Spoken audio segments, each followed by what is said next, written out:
Michael Lueken est historien et historien de l'art, né dans le canton de Genève en 1969. Il est professeur à l'Institut national des langues et civilisations orientales depuis 2006 et a dirigé le Centre d'études japonaises, le CEJ, de 2014 à 2018. Le vendredi 26 septembre 2025, Michael Lueken était invité à la librairie Ombre Blanche pour une rencontre autour de son dernier ouvrage paru aux éditions La Découverte, Les Occupants, les Américains au Japon après la Seconde Guerre mondiale. Bonne écoute.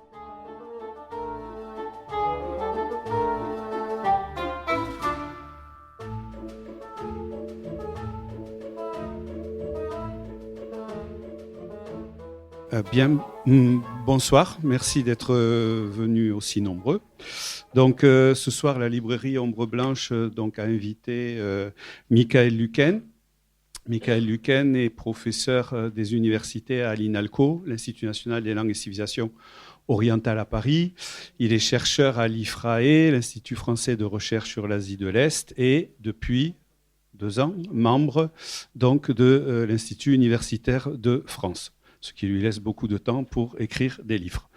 Donc, aujourd'hui, il vient nous présenter le dernier ouvrage qu'il a publié qui s'appelle Les Occupants, qui porte sur l'occupation du Japon par les forces armées américaines, l'administration américaine, donc à partir de 1945 jusqu'à 1952.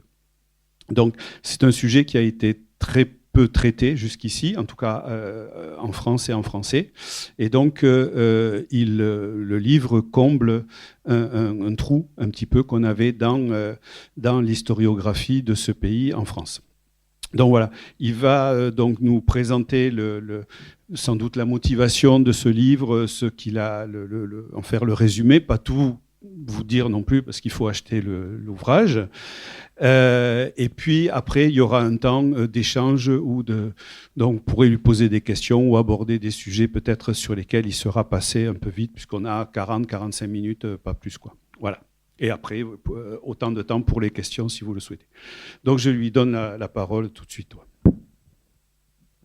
Merci Christian. Bonjour à tous. Je voulais d'abord remercier Ombre Blanche pour son accueil. Je crois que c'est la troisième fois, peut-être 4e même, que je présente un livre ici, toujours derrière Christian, comme une bonne fée, veille aux destinées des publications sur le Japon ici à Toulouse. Je vois un grand intérêt chaque fois à Toulouse pour les travaux sur le Japon. C'est vraiment précieux parce qu'en fait, il n'y a pas tant d'endroits en France où il y a un intérêt tel, et je crois vraiment que l'université joue un rôle très important en la matière. Je présente aujourd'hui ce livre. D'ailleurs, c'est ma première présentation en librairie. Je le présente à Paris la semaine prochaine. Et donc, c'est un livre qui, comme le disait Christian, est le premier livre en français sur l'occupation américaine du Japon, c'est-à-dire le point de vue des Américains. On a déjà fait, d'ailleurs, avec Christian, des travaux sur la façon dont les Japonais avaient vécu l'après-guerre. Donc, cette partie-là, on la connaît relativement bien, mais la façon dont les Américains, eux, se sont projetés au Japon et comment les Japonais éventuellement ont réagi à cette occupation, ça c'est quelque chose qui n'avait pas encore été fait en français. Alors que vous imaginez bien qu'en anglais et en japonais, ces livres se comptent par dizaines, qu'il y a des polémiques sans fin sur ces sujets-là, comme vous pouvez en avoir en France autour de la question de l'occupation entre 1940 et 1944. C'est vraiment du même acabit. Donc on a, je crois, un intérêt en France à débattre de ces questions, et j'espère que ce livre pourra y contribuer. Alors, j'ai essayé d'apporter ma pierre en pensant aussi aux lecteurs. Ma tante tout récemment me disait « Ah, j'ai bien aimé ton livre, il est plus facile que les autres. Les phrases sont plus courtes, on a moins de mal à le lire, c'est bien. » Alors, c'est vrai qu'il y a peut-être un effet d'optique là-dedans, parce que comme c'est le point de vue américain que je mets en avant, il y a davantage de noms occidentaux et moins de noms japonais. Et ça facilite la lecture, c'est absolument contingent, mais c'est une réalité. Et toutes les personnes qui s'intéressent de près aux questions japonaises doivent être sensibles à ces questions toutes bêtes de noms qui peuvent parfois nous freiner dans notre volonté de diffuser le savoir et la connaissance. Et puis j'ai essayé de prendre des figures, quelques universitaires japonais, quelques universitaires ou figures comme ça du monde américain pour servir de fil rouge. Alors non pas que je ne m'en serve que comme personnage de récit, ils ont vraiment une importance historique, mais ça a permis, je crois, d'incarner cette histoire. Néanmoins, dans les quelques dizaines de minutes dont je dispose avec vous, je ne vais pas suivre le parcours de ces personnages que vous pourrez retrouver dans le livre.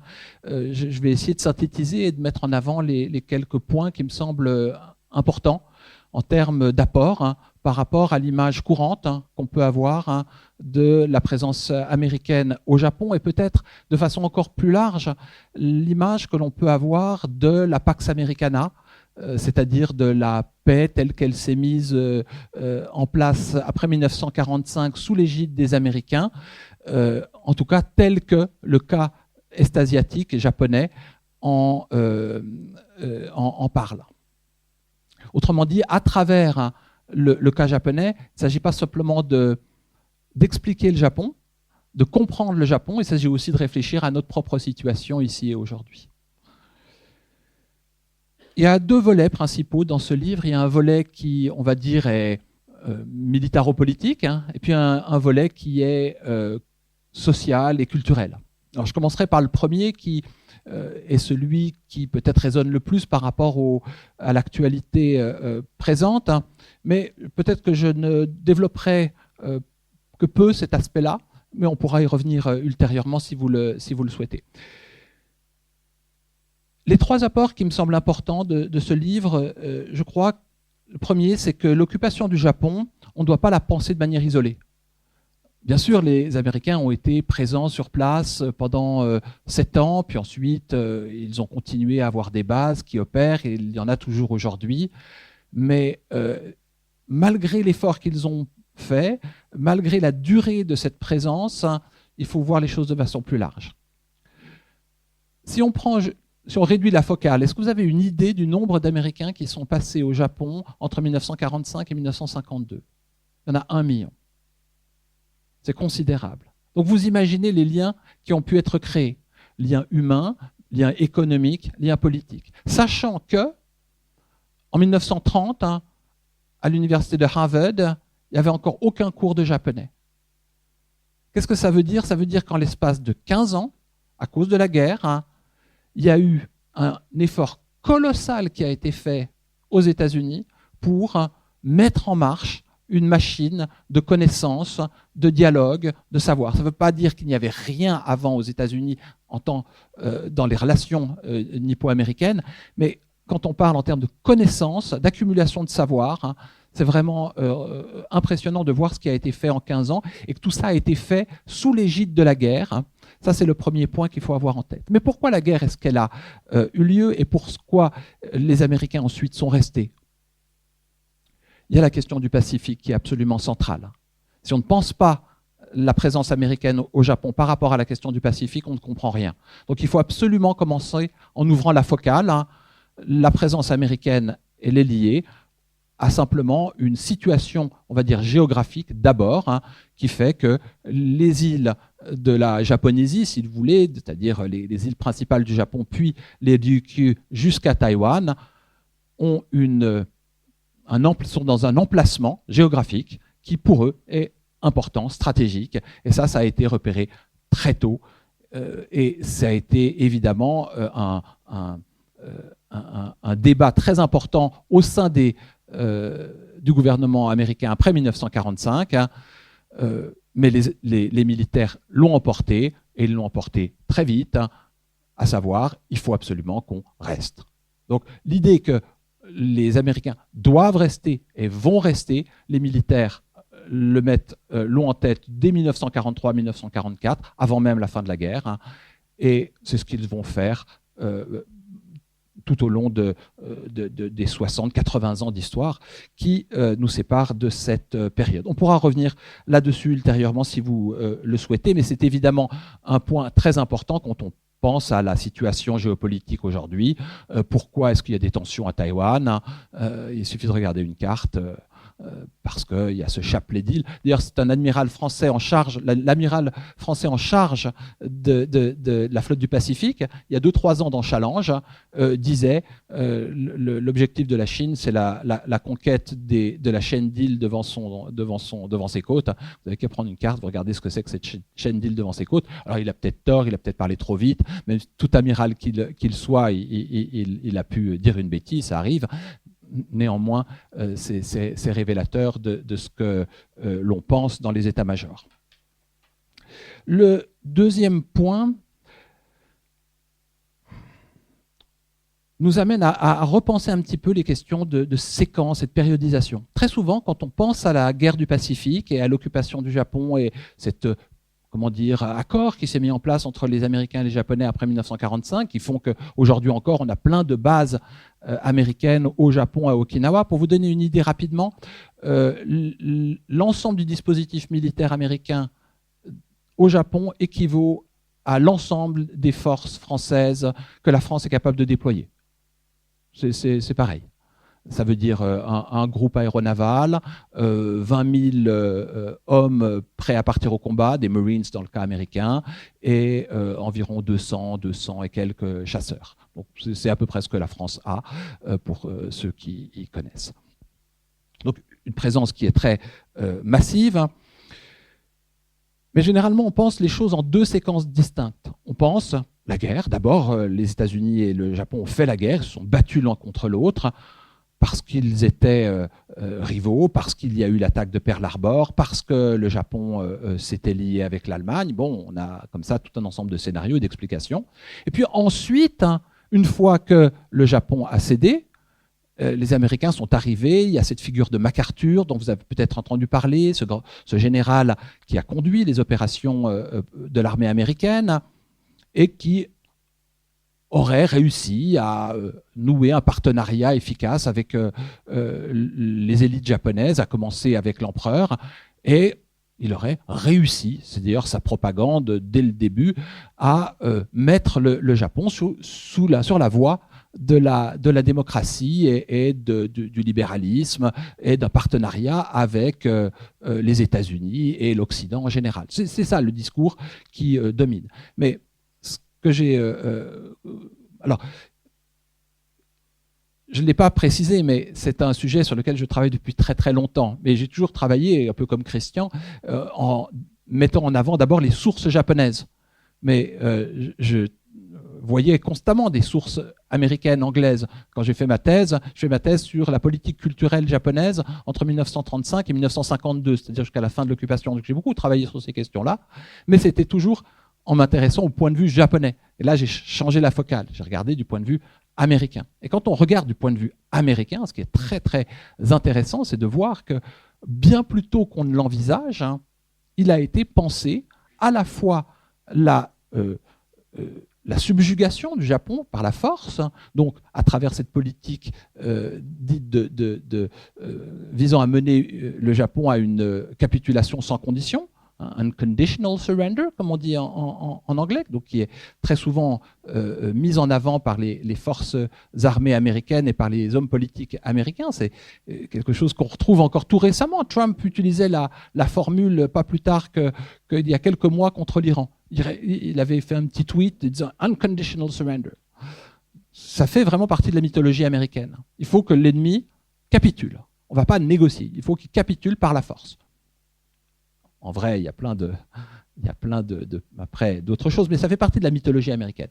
Mais dans le même temps, les services américains, de l'armée, du département d'État, de la marine, menaient des réflexions pour trouver la meilleure manière d'occuper le Japon et de façon plus générale, en fait, les pays qui allaient être dominés par l'Amérique, parce que l'Amérique a très tôt su qu'elle allait avoir cette responsabilité d'occuper des territoires, comme elle l'avait fait après la Première Guerre mondiale. Mais après la Première Guerre mondiale, elle était en situation, on va dire, de partage des responsabilités avec les Français et les Britanniques.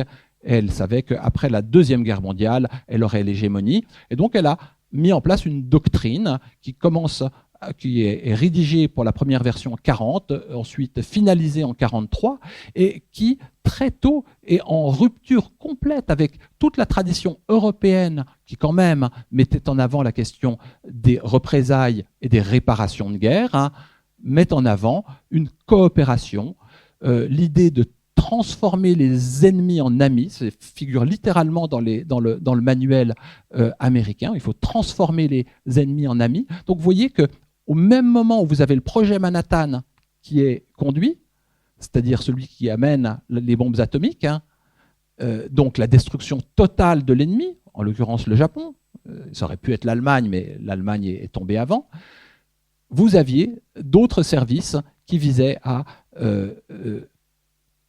qui pensaient la coopération, qui envisageaient déjà qu'il allait falloir gouverner les pays vaincus, et en particulier le Japon, de manière indirecte, c'est-à-dire laisser le gouvernement, éventuellement laisser l'empereur.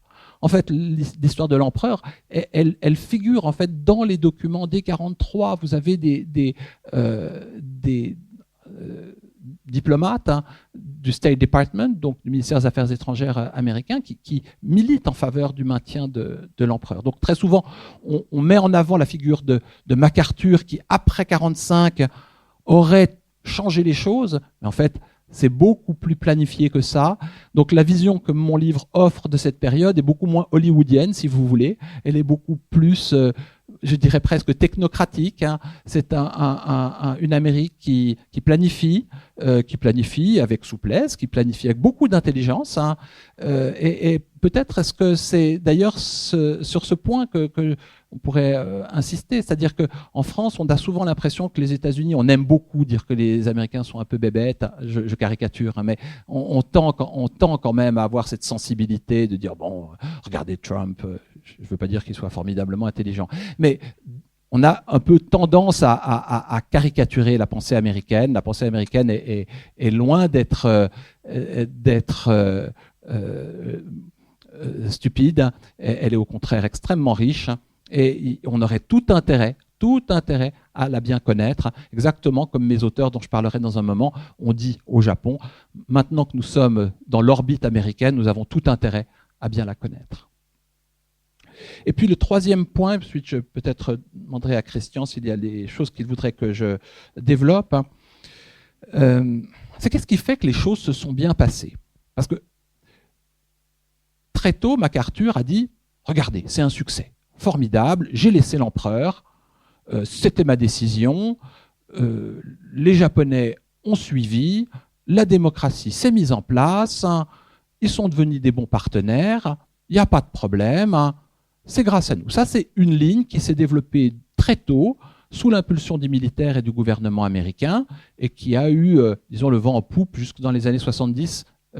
Puis ensuite, une autre vague est apparue avec des auteurs qui ont dit, toujours américains, mais les Japonais, cette fois, l'ont reprise de façon plus nette, en disant, mais les Japonais ont beaucoup participé aussi à ce processus, on doit beaucoup à tous les germes de démocratie qui étaient déjà présents au Japon, parce que de fait, tout le travail qui a été fait dans le domaine de l'éducation, tout le travail qui a été fait dans le domaine de la culture, de l'économie, de social, je pense à mon collègue Bernard Thoman, il date des années 10, 20, 30. Il y a beaucoup de choses qui ont été faites dans la perspective, disons, d'une démocratisation de la société. Bien sûr, dans les années 30, 20, 30, ce sont les militaristes, les fascistes qui l'ont emporté. Mais il y a eu une tension. C'était pas tout le monde est allé dans la même direction. Il y avait une tension. Donc, une fois que les militaires ont perdu, une fois que le parti fasciste, si vous voulez, a perdu, eh bien, tous ceux qui étaient tournés vers la démocratie, les mouvements socialistes, les communistes, ont pris part au débat. Et donc, un certain nombre d'auteurs ont mis en avant le fait que la défaite avait permis à la société japonaise de s'emparer de la de la démocratie, de la paix, et de construire elle-même, et que ce n'était pas tant les Américains qui avaient imposé leur paix, que c'était les Japonais qui avaient, d'un mouvement qui part du bas vers le haut, souvent en repoussant et en détournant les directives américaines, permis ce succès. Mon regard est plus mitigé. C'est-à-dire que je suis absolument conscient que les deux dynamiques existent, hein. C'est-à-dire que les Américains ont fait un gros effort et en effet ont planifié une démocratisation du Japon, ça c'est évident, on le voit dans les textes, hein. Et on voit évidemment qu'il y a un mouvement qui vient des courants libéraux, socialistes, voire marxistes japonais, qui a aussi participé après-guerre à la réussite de la démocratie au Japon. Mais rien de tout ça n'aurait eu lieu si il y avait eu des violences qui avaient émergé après 1945. Rien de tout ça. Vous imaginez bien que si lorsque les Américains débarquent, il y avait eu, comme les Américains s'y attendaient, parce qu'ils s'y attendaient en fait, des insurrections, s'il y avait eu des poches de résistance, s'il y avait eu une guérilla, si ne serait-ce il n'y avait eu que des attaques suicides, des kamikazes encore, vous voyez, ou des banzai charge, comme les Américains disaient à l'époque, des soldats qui partent sabre au clair pour essayer de tuer l'ennemi.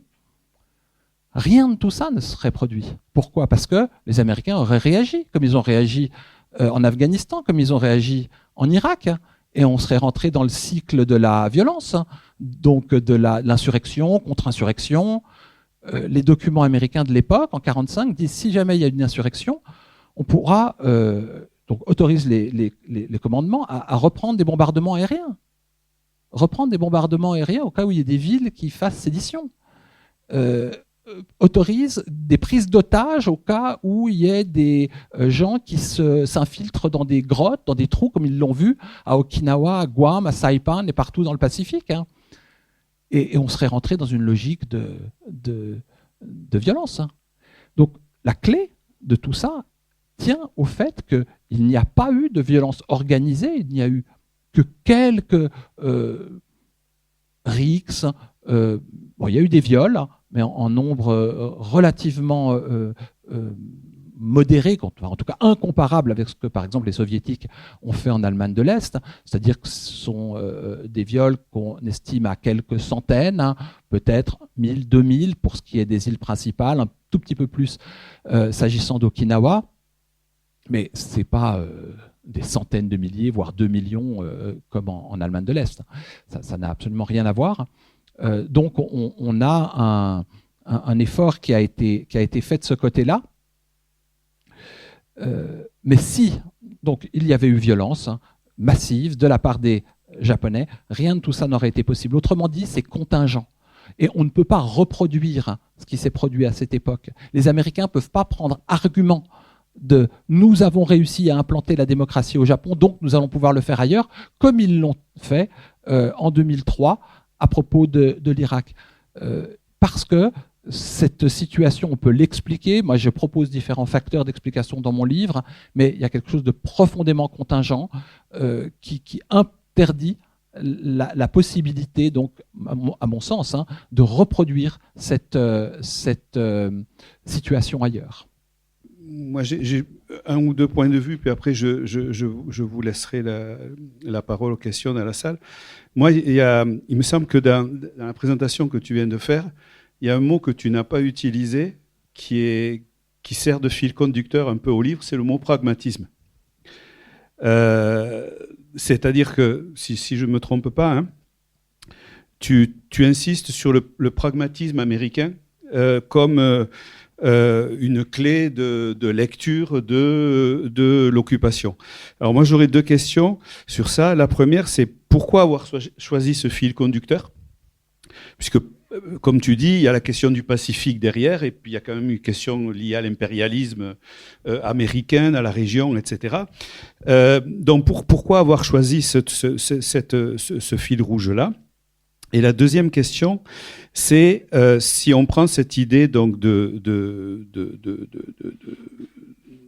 cette ligne de pragmatisme, Est-ce que l'objectif des Américains étant d'instaurer la démocratie au Japon, ils vont le faire, mais ils vont en même temps imposer une censure très forte sur les idées japonaises. Donc, si je ne me trompe pas, ils le font en deux temps.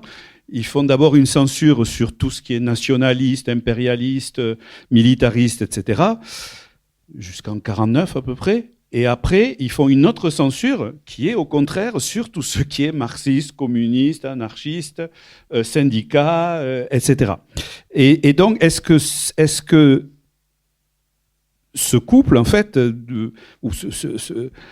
ces trois concepts, pragmatisme, démocratie et censure, est-ce que la censure et la démocratie, ça participe du pragmatisme, ou est-ce que l'un implique l'autre? Enfin, je m'embrouille un peu, mais je pense que tu as compris l'idée.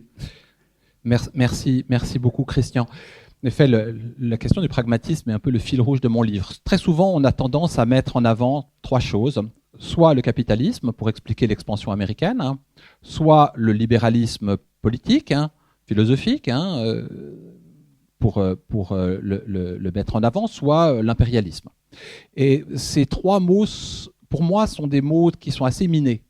L'impérialisme, il y a plein de définitions de l'impérialisme, le libéralisme, est-ce qu'on parle du libéralisme social, des mœurs, ou est-ce qu'on parle du libéralisme politique, libéralisme économique, c'est encore autre chose, et puis la question du capitalisme, tout de suite, nous fait aller du côté de l'économie, c'est pas mon domaine, et je m'intéresse surtout depuis quelques années à l'histoire intellectuelle, et je trouvais que précisément cette question du pragmatisme qui est couramment rapportée aux Américains, et en particulier à la Pax Americana, telle qu'elle se met en place après 1945, était un fil qui était extrêmement pertinent. Donc j'ai tiré ce fil-là. Qu'est-ce que j'appelle le pragmatisme? D'abord, il faut le penser en négatif, je crois. Et c'est ce qu'on voit dans les politiques américaines à partir de 1945. Ce ne sera pas d'idéologie nationale, pas d'idéologie qui dit il y a dans les peuples une essence qui fait qu'ils sont différents des autres, des grands principes. Ce pragmatisme n'est absolument pas convaincu par ce genre d'approche, elle les réfute, il le refute. Réfute aussi le pragmatisme les approches communistes, marxistes, qui disent voilà, l'histoire évolue par stade, il y a logique dialectique qui nécessairement s'impose et fait que l'humanité progresse ainsi d'un palier économique à un autre palier économique. Il dit ça c'est des foutaises. Où c'est que vous l'avez vu? Ça ne correspond à rien. Le pragmatisme réfute aussi cette approche. Réfute aussi les approches classiques, c'est-à-dire les approches qu'on pourrait, l'histoire politique qui serait classique au sens occidental ou confucéenne, qui dit voilà, on a des canons, on a des classiques, cette fois dans un autre sens, qui nous disent comment il faut faire les choses. Et on a des grands idéaux qui définissent un peu nos pratiques. Ça aussi, le pragmatisme le réfute. Alors, qu'est-ce qu'il propose, le pragmatisme? Il dit il faut d'abord expérimenter, il faut que la responsabilité soit mise sur l'individu, et la vérification, elle s'obtient essentiellement sur des bases quantitatives. Vous allez me dire, ça ressemble beaucoup au monde d'aujourd'hui. Ah bah oui, je vous le confirme. Le pragmatisme a massivement pénétré via les États-Unis, en Europe également, par des canaux qui ne sont pas exactement les mêmes, mais en partie quand même. Vous écoutez une rencontre avec Michael Lueken autour de son ouvrage « Les occupants, les Américains au Japon après la Seconde Guerre mondiale », paru aux éditions La Découverte, en rencontre enregistrée à la librairie Ombre Blanche.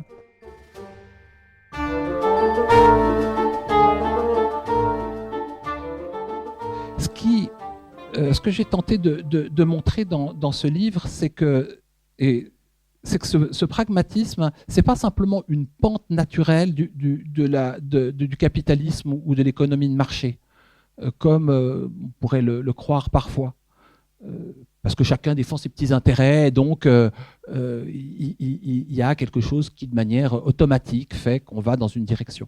Ce que l'on voit bien dans les textes américains, c'est que c'est pensé. C'est coordonné. il y a un vocabulaire, il y a des programmes, il y a des noms de grands auteurs qui sont systématiquement mis en avant par tous les différents acteurs du champ. Les militaires, hein, qui tiennent le gouvernement militaire au Japon, par les agences de renseignement, la CIA à partir de 1947, hein, les fondations philanthropiques, la Rockefeller, Ford, les universités, toutes ont le même logiciel et le mettent en avant. Hein. Donc, typiquement, dans les livres que vont proposer les bibliothèques américaines au Japon, qui ont un rôle très important dans l'après-guerre, hein, parce qu'il n'y a pas d'importation, hein, il n'y a plus d'importation. Le pays est fermé, il ne peut plus rien importer de France, de l'Union soviétique, le pays est fermé. Donc, ça a un rôle très important. Qu'est-ce qu'on trouve? Eh bien, évidemment, les grands auteurs du pragmatisme, de la philosophie analytique. Et c'est très révélateur, la question de la philosophie, mais on voit la même chose au niveau des sciences sociales expérimentales. Vous n'avez rien trouvé de marxiste, vous n'allez rien trouver sur les pensées classiques, rien sur Rome, rien sur la Grèce. Vous voyez, la France, en 64, quand les relations reprennent avec le Japon, qu'est-ce qu'elle fait en 64 au moment des Jeux Olympiques? Elle envoie la Vénus de Milo. Vous voyez, on remet un partenariat en place sur les bases des valeurs classiques. En se disant, les Japonais sont sensibles à ces traditions, aux valeurs classiques. Alors, ce n'est pas forcément les mêmes traditions qu'ils ont, mais ils ont cet esprit de tradition. Les Américains, ils ont mis ça de côté, ils ont essayé de le balayer. Alors, Christian posait la question plus spécifiquement du rapport entre pragmatisme, démocratie et censure. C'est très frappant. Alors encore, dans les textes américains, il est dit, dans les mêmes textes, 2 paragraphes, hein, il va falloir que ce soit une démocratie. Faites en sorte, Général MacArthur, que ça devienne une démocratie, mais contrôler tous les médias, tous les spectacles, tous les arts, contrôler les partis politiques, contrôler. Et c'est exactement ce qu'ils font. Et c'est pragmatique. D'un côté, on met en place une liberté, et puis de l'autre, on ne veut pas qu'elle soit trop grande. Parce que, in fine, ce qu'on souhaite, c'est 3 choses. Maintenir le contrôle sur le Pacifique, pour des raisons géostratégiques. 2, dans une économie de marché capitaliste, hein, pour en tirer des bénéfices et pour que du côté américain, ça ne coûte pas trop cher, parce que c'est d'ailleurs un parallèle avec ce qu'on voit aujourd'hui avec Trump. Hein. À l'époque, ils sont toujours en train de compter leurs sous. Oula, ça va nous coûter trop cher là. Il va falloir que les Japonais payent un petit peu pour notre présence. Ils font payer vous savez, hein, ils font payer leur présence aux Japonais, pas seulement maintenant, en Europe aussi, partout. C'est extrêmement habile. Et puis, pour cela, ils mettent une censure. Alors la censure, elle va se retrouver dans tous les domaines. D'ailleurs, les Japonais payent. C'est eux qui payent pour que les Japonais censurent les Japonais. Ben oui, parce que ce n'est pas les Américains qui allaient pouvoir lire les journaux japonais. Vous voyez, c'est un travail mécanique, hein, qui est fait. On estime, il y a eu grosse polémique au Japon, parce que évidemment ça pique, ça fait un peu mal, hein, ce point-là, parce que c'est de la collaboration avec le vainqueur. Alors bon, on met en avant le côté positif, hein, de cette collaboration au Japon depuis 1945, mais ça pique un peu depuis les années 80, le fait que donc des élites japonaises, parce qu'il fallait qu'ils sachent l'anglais, il fallait qu'ils lisent vite, hein, collaborent avec les Américains pour surveiller leurs compatriotes, hein, c'est pas très agréable. Donc ils lisaient comme ça, ils regardaient, c'était pas les Américains qui pouvaient le faire. Hein. Et puis ensuite, voilà, ils supprimaient tout ce qui devait être supprimé. Donc on a un énorme travail qui a été fait pour mettre en place, moi, ce que j'appelle une démocratie représentative sous tutelle. Hein. C'est ça qu'ils ont fait. C'est une démocratie, oui, il y a tous les atours de la démocratie. C'est une démocratie de type représentatif, qui est déjà un type relativement plus étroit qu'une démocratie pleine, ou par exemple démocratie directe sur un modèle suisse où l'expression populaire est quand même beaucoup plus régulière et à laquelle on fait beaucoup plus confiance, hein, et sous tutelle pour les grandes questions, c'est-à-dire questions géostratégiques, questions financières. En 1955, le Premier ministre japonais, donc 3 ans après la fin de l'occupation, dans le discours qu'il fait au Congrès américain, dit aux Américains, voilà, vous êtes partis, mais vous êtes encore un peu là, hein, et on n'est pas encore une nation indépendante et souveraine, puisque on n'a pas encore de forces armées, parce qu'on n'arrive pas à faire un budget tant que vous ne nous donnez pas votre accord sur différents points, qu'il y a sur les questions culturelles aussi une emprise très forte de votre part. Donc, c'est une démocratie représentative sous tutelle qui, après 1952, est devenue une démocratie représentative, comment dire, sous tutelle habile. D'ailleurs, et donc on retombe sur la question du pragmatisme, parce que le pragmatisme, il est flexible. Hein. Il se soucie du résultat, il ne se soucie pas de grands principes derrière. Donc il s'en moque de cacher. Le secret n'est pas un problème dans la tradition américaine. Le fait de surveiller n'est pas un problème. Hein. Ça ne va pas être rapporté à du faux ou du mensonge. Ça va être rapporté à de l'efficacité. Merci. Alors, juste pour rebondir avant de passer le micro, il y a une question que tu as abordée, très, très pratique. Dans quelle langue se fait l'occupation ? C'est-à-dire, ils parlent quoi, l'occupant et... Ils parlent anglais. Ils parlent anglais. Toutes les communications se font en anglais dans les deux sens. Et c'est d'ailleurs très intéressant, je termine dans la conclusion par ce point, parce que les Américains, au début, ils ont en effet, donc avant la guerre, hein, quand ils rédigent leur doctrine de gouvernement militaire, ils insistent sur le fait qu'il va falloir que leurs officiers apprennent les langues pour pouvoir communiquer dans la langue des pays vaincus. Et ils mettent en place des grands programmes. Ils forment plein d'officiers, le japonais en 3 semaines, le philippin en 4, le français en 2 mois. Vous voyez, des grands progrès, des grands projets. Je suis un peu taquin, mais au moins ils avaient l'envie. Au moins il y avait l'envie. Mais après 1945, à partir du moment où il y a victoire et il y a une hégémonie totale de l'Amérique sur les pays qu'elle domine, cette envie même disparaît et tout va se faire en anglais dans les deux sens et on va avoir une hégémonie qui n'est pas simplement militaire, mais je cherchais tout à l'heure encore des exemples dans lesquels le Japon n'était pas complètement souverain. Évidemment, il y a une hégémonie conceptuelle, linguistique, je dirais presque argumentative, qui se met en place. Et côté japonais, qui parle anglais ? Alors évidemment, ce sont les élites. Hein. Et en particulier les élites protestantes, hein, qui vont jouer un rôle de pivot très très important parce que à partir donc de la fin du 19e siècle, les Américains sont les États-Unis sont une des premières destinations pour les élites japonaises, hein, et les universités américaines, les écoles américaines sont en grande partie d'obédience protestante, hein, différentes branches du protestantisme, hein, et les Américains vont s'appuyer sur les protestants japonais qui avaient donc séjourné aux États-Unis et qui vont être leurs principaux relais. Il y a un grand effort, hein, dans l'immédiate après-guerre. Je crois qu'il y a 2 millions de Bibles, hein, qui sont distribuées pendant l'occupation. Il y a un effort considérable, hein, qui a été fait pour évangéliser les Japonais. Ça a raté lamentablement, mais ça a quand même probablement eu un impact de fond. Je pense que ça a eu un impact de fond parce que même s'il n'y a pas eu de conversion massive, ça a permis du dialogue entre les élites. Merci. Est-ce que vous avez des questions ? Oui. Est-ce que durant l'année 1945, Staline avait des visées avec l'invasion de la Mandchourie sur le Japon ? Et ma deuxième question, est-ce que les États-Unis craignaient une emprise de l'URSS sur le Japon ? Ah oui, c'est évident, ça c'est clair et c'est établi. On sait que Bon, il y a eu des discussions à Potsdam, il y en avait même eu avant.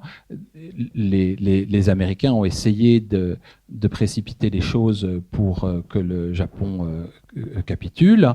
Les Japonais avaient parfaitement compris le message.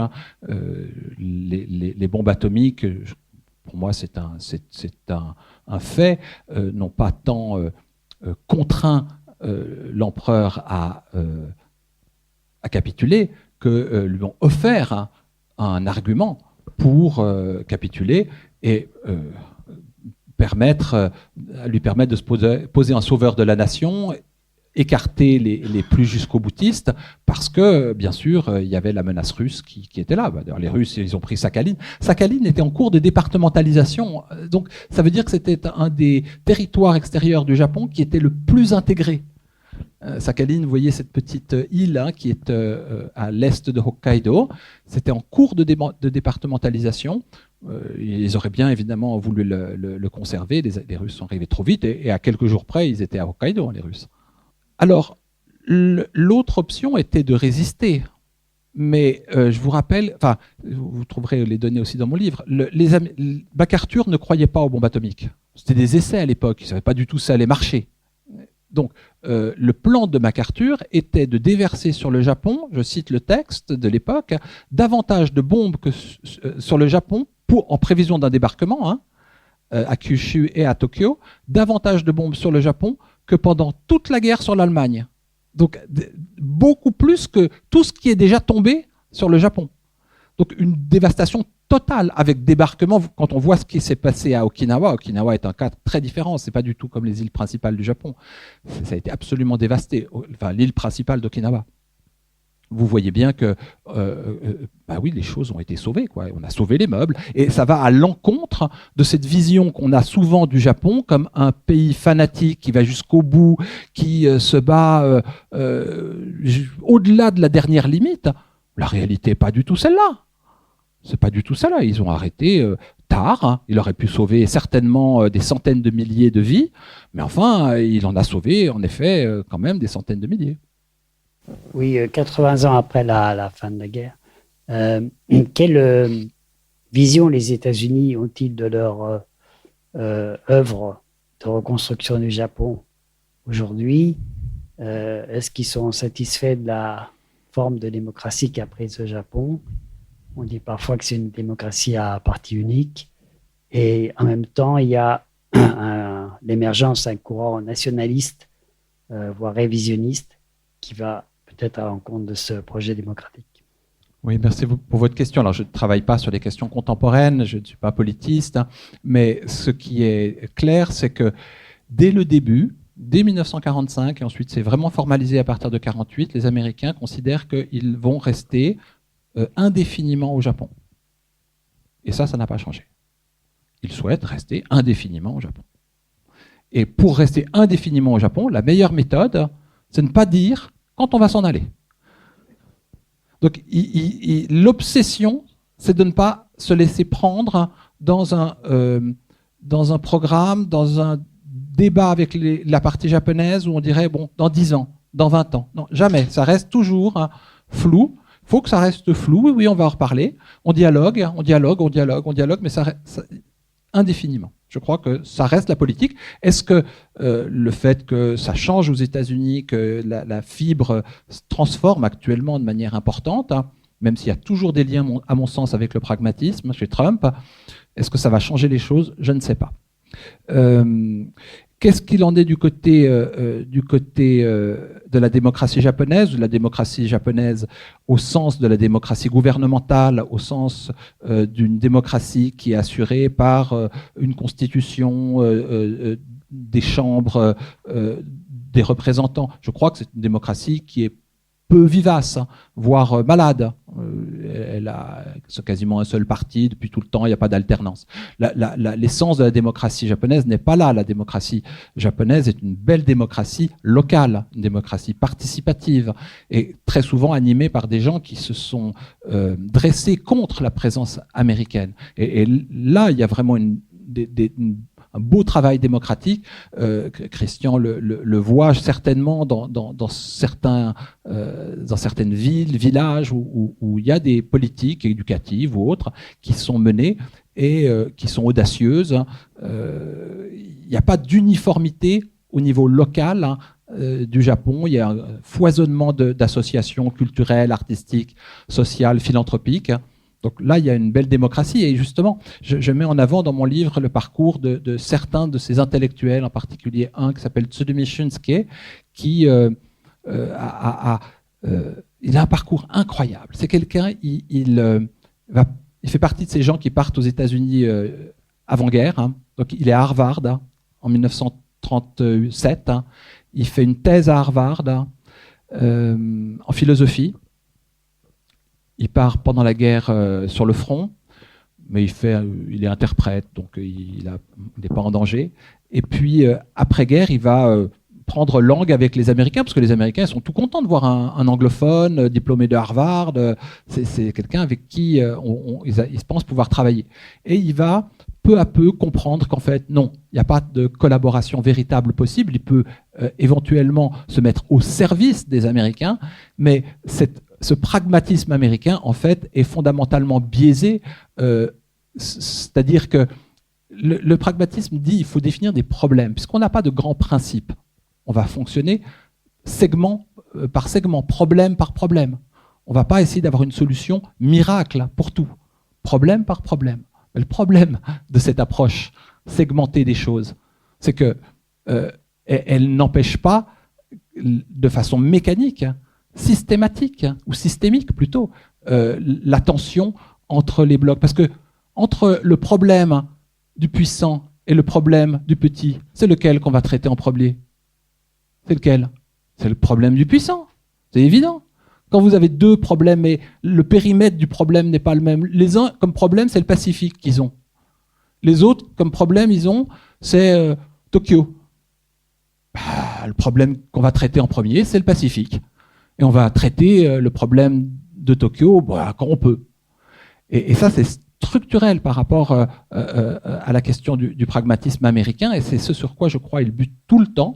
Et cet intellectuel japonais, Tsurumi Shunsuke, en est tout à fait conscient, démonte le mécanisme et dit, voilà, si on veut sortir de l'orbite américaine, il parle de sortir de l'orbite américaine, il va falloir, le connaître, ce pragmatisme américain, et j'invite aussi ici en France à faire un travail plus fourni pour mieux connaître la pensée, l'histoire américaine, parce que ça ressemble pour beaucoup, on voit dans le domaine de la recherche, de l'administration, du travail, des choses très comparables à ce qu'on observe au Japon. Et par ailleurs, je crois qu'il y a un effort qui a été fait par lui de remettre au cœur des petites structures, des cercles. Alors c'est un peu de la micro-résistance, mais il le fait dès les années 60, et je trouve que c'est très intéressant d'étudier ça à la lumière d'aujourd'hui. J'avais une question. J'ai lu pendant le confinement, parce qu'il faut du temps, un livre écrit par Inoue Hisashi, donc, qui fait à peu près 700 pages, et qui s'appelle « Les 7 roses de Tokyo ». Et c'est une chronique au jour le jour, puisque c'est le journal d'un fabricant d'éventails qui est au chômage, et l'histoire de sa famille. Et entre avril 1945 et avril-mai 1946. Donc sur une année, on voit la fin de la guerre avec des bombardements atroces, notamment à Tokyo, et l'arrivée des Américains. Et alors, ma question était, est-ce que c'est vraiment exact qu'il y avait un projet chez les Américains de s'attaquer à la langue japonaise en la simplifiant, en supprimant les kanji, et c'est ce qui, donc le personnage, le conduit à la fureur, le personnage principal de ce roman.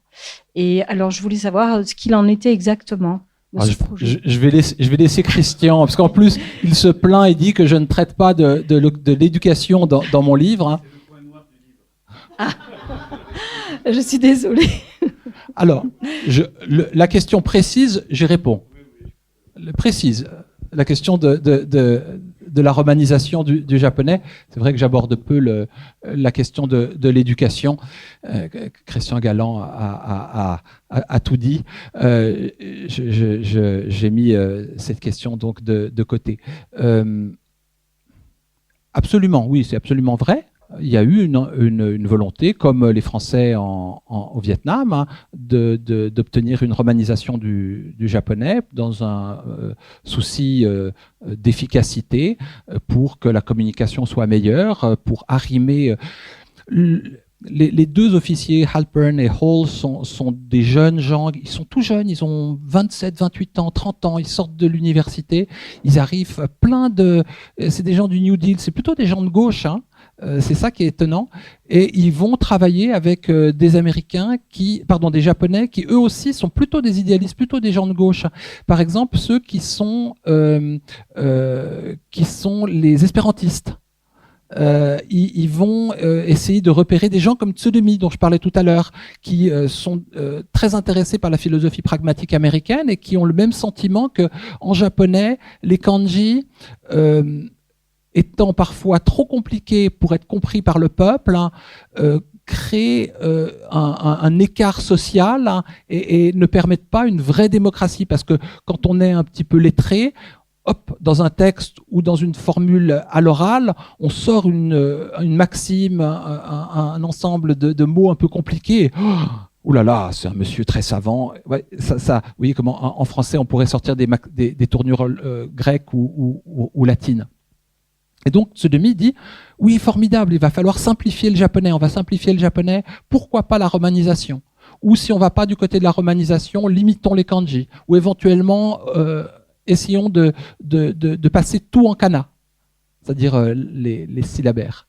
Donc il y avait des gens, et comme je dis, plutôt jeunes, plutôt de gauche, hein, qui étaient favorables à ça. Parmi les considérations qu'il faut prendre en compte pour le cas historique de l'occupation au Japon, est-ce qu'il n'y aurait pas le fait qu'avant d'être des gens occupés, ils étaient des gens occupants? Est-ce que ça a joué? Ah oui, évidemment, et merci de m'amener sur ce terrain-là. Une des pistes que je propose dans mon livre pour expliquer pourquoi les Japonais n'ont pas pris les armes, c'est-à-dire pas collectivement, mais même pas marginalement. Parce qu'on aurait au moins pu s'attendre à ce que marginalement, il y en a qui prennent les armes. Comme, vous savez, vous connaissez le film sur Onoda Hiro, qui est resté sur une île pendant des décennies à continuer son combat tout seul. Vous voyez cette image qu'on a très forte des Japonais qui jamais vont cesser le combat. Sur les îles principales, on n'a absolument pas ça. On n'a absolument pas ça. On a acceptation de la défaite, avec et contre les Américains. Et parmi les pistes que je propose, eh bien, c'est que très tôt a commencé à circuler dans les familles, mais aussi dans les sphères élevées du pouvoir, hein, donc par le haut et par le bas, l'idée que face à un occupant, il fallait se méfier, parce que les armées japonaises avaient été absolument atroces, hein, et donc les états-majors le savaient, mais les soldats le savaient aussi. Et donc tous ceux qui étaient allés en Chine, aux Philippines, etc., qui avaient commis des massacres, qui étaient arrivés, comme on en a plein de témoignages aujourd'hui, dans leur unité, et à peine arrivés, vous aviez leur sergent qui disait « Bon, ce soir, c'est pour toi, allez, tu nous le tues », et qui devait pour montrer que voilà, il rentrait bien dans la vie militaire, il exécutait de sang-froid un pauvre bougre, hein, ou tuait une femme, ou violait une femme. Ce phénomène a existé. On en a des témoignages explicites. Par exemple, à Okinawa, on sait que les fameux suicides collectifs qui ont été faits à Okinawa, c'est-à-dire il y a eu des gens qui étaient réfugiés dans les grottes, hein, parce qu'il y a des bombardements, les Américains qui arrivaient. Et il y a plein de cas de suicides collectifs. Les gens se sont en famille suicidés, ils ont fait exploser des grenades, etc. Ils se sont suicidés. Et entre autres parce que les chefs de village ou les chefs de famille leur disaient « Moi, j'ai vu ce que ça donnait en Chine, hein, il ne faut pas que ça arrive ici. » Donc oui, bien sûr. Oui, bien sûr, ce que les Japonais avaient fait en Chine. Il y a une dimension, est-ce que le Japon, tout comme l'Allemagne, c'est des pays qui n'ont pas signé de traité de paix à la Seconde Guerre mondiale. Donc ils ont été vaincus, mais ils n'ont pas signé de paix. Donc est-ce qu'il n'y a pas une dimension un peu psychologique? C'est compliqué de se reconstruire en tant que nation quand on n'a pas signé la paix. Effectivement, ils ont été intégrés, tout comme l'Allemagne, dans la domination américaine. Et est-ce que justement, c'est pas quelque chose qui explique encore cette ambiguïté de la culture, enfin de la civilisation japonaise, pas la société japonaise, par rapport à son émancipation. Bon, après, vous parlez que ça se rediscute tous les 10 ans. Moi, je pense que c'est plutôt la problématique géopolitique otanienne. Le Japon fait clairement partie de l'influence. Il a la bride nucléaire des États-Unis. Il n'a plus d'armée, tout comme l'Allemagne.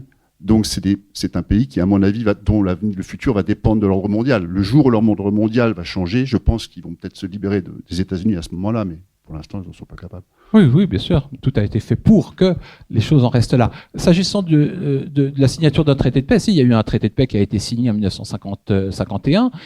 Si. Non, mais... Alors, il y a un traité. Ça s'appelle ça s'appelle International Peace Treaty. Enfin, c'est un traité de paix qui est signé évidemment en fin de l'occupation formelle. Mais il y a un traité de paix. Il n'y en a pas avec, je vous l'accorde, avec les Russes, mais avec 44 pays, dont la France, dont la Grande-Bretagne, dont l'Australie, etc. Il y a eu un traité de paix qui a été signé. En revanche, vous avez raison, le Japon a été amené à une capitulation sans condition. Il a capitulé sans condition. Et ça, oui, c'est quelque chose qui est extrêmement violent. C'est cette idée, et je commençais tout à l'heure mon intervention autour de cette idée-là, c'est-à-dire qu'on change, et ça détermine encore notre monde, parce que c'est dans la mythologie américaine. Il faut que l'ennemi cède. Et ensuite, la magnanimité du vainqueur va lui permettre de repartir sur des bases nouvelles. Et de fait, les États-Unis, si j'avais à choisir entre deux maîtres, entre l'URSS et les USA, je crois que j'aurais préféré les États-Unis. Je m'avance un petit peu, mais ce que je veux dire par là, c'est que cette question de la capitulation sans condition, elle est absolument fondamentale. Elle fait partie de la mythologie américaine et elle est présente depuis la guerre de sécession. Première guerre mondiale, vous aviez, comment s'appelle-t-il, Pershing, le général Pershing américain, commandant il était pour la capitulation sans condition de l'Allemagne. Autrement dit, il voulait poursuivre les combats. Le front avait été enfoncé, il fallait poursuivre, amener les Allemands à la capitulation sans condition. Il n'a pas pu le faire parce que l'Amérique était encore pas assez forte à cette époque.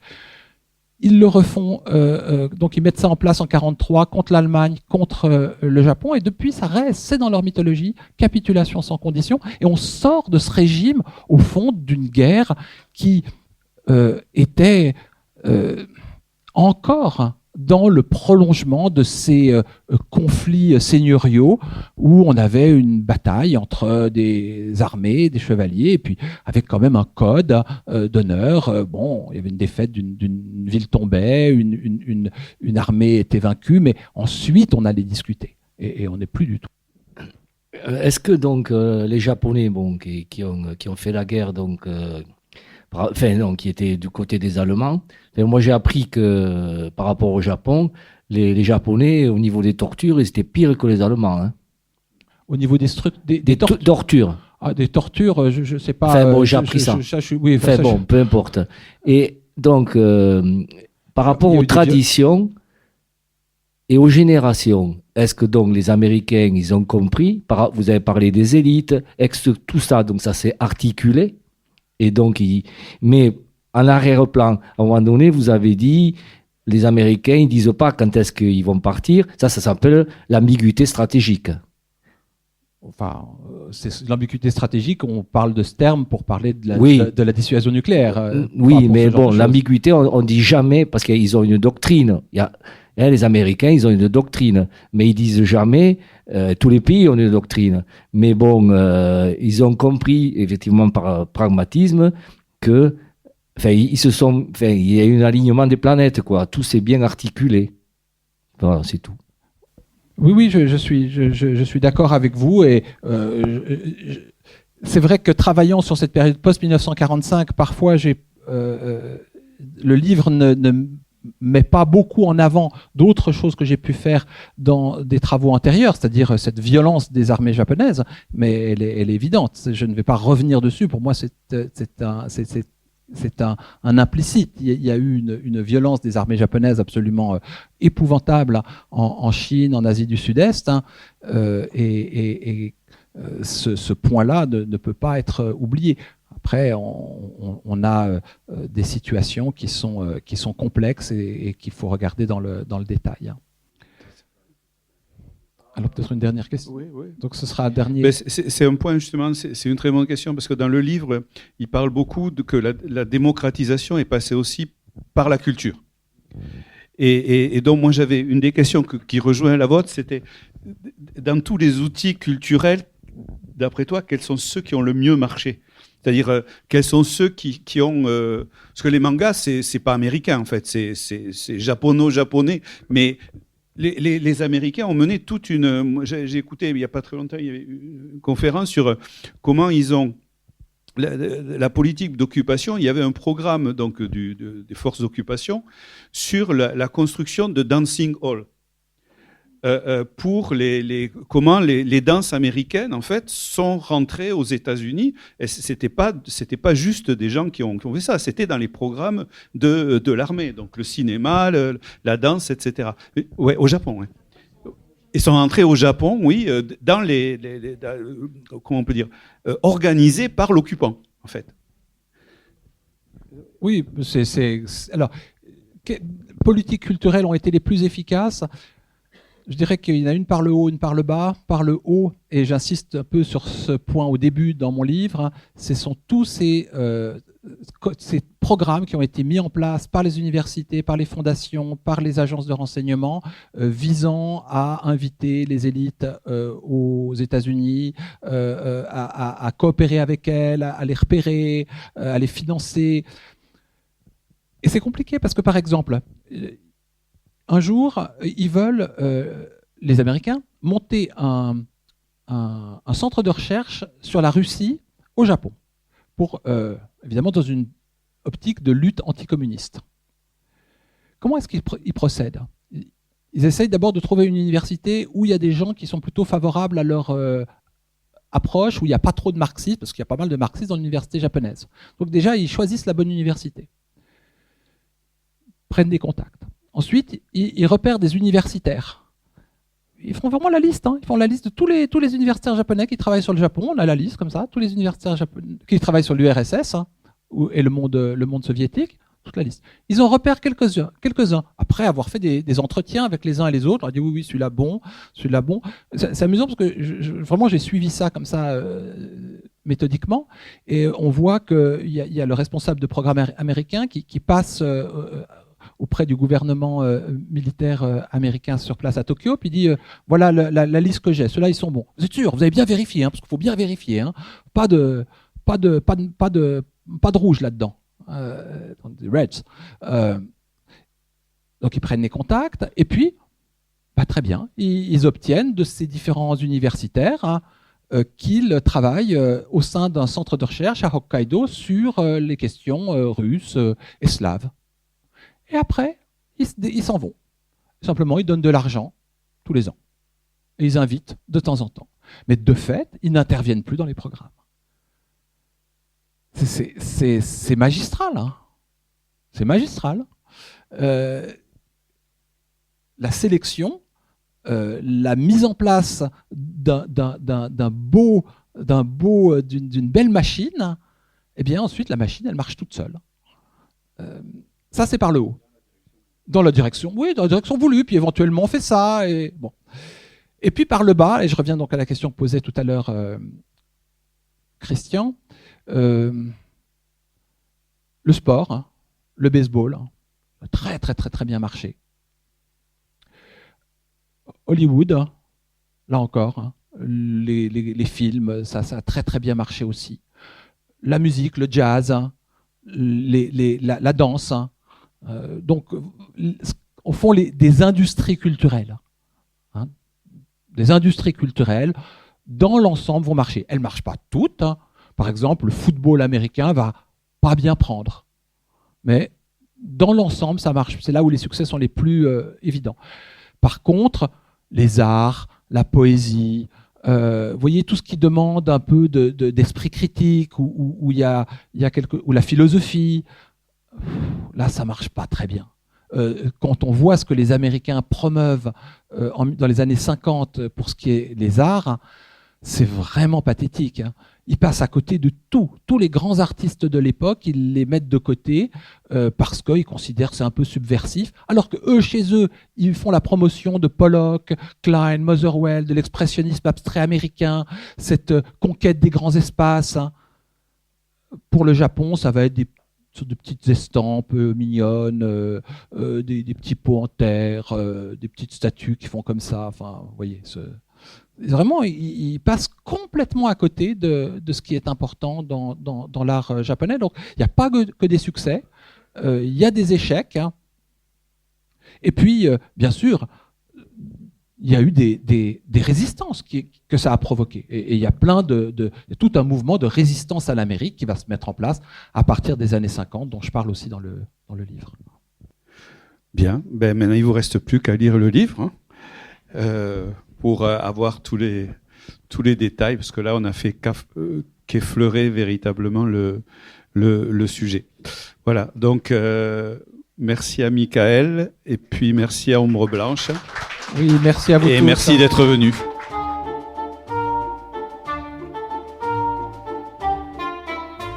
Les occupants, les Américains au Japon après la Seconde Guerre mondiale de Michael Lueken est paru aux éditions La Découverte. Il avait auparavant publié Les Japonais et la guerre 1937-1952 en 2013 chez Fayard et Le Japon grec, culture et possession chez Gallimard en 2019. Vous venez d'écouter une rencontre enregistrée à la librairie Ombre Blanche le vendredi 26 septembre 2025. Enregistrement, réalisation et mise en onde Radio avec la collaboration de Radio Plus et Radio Terre.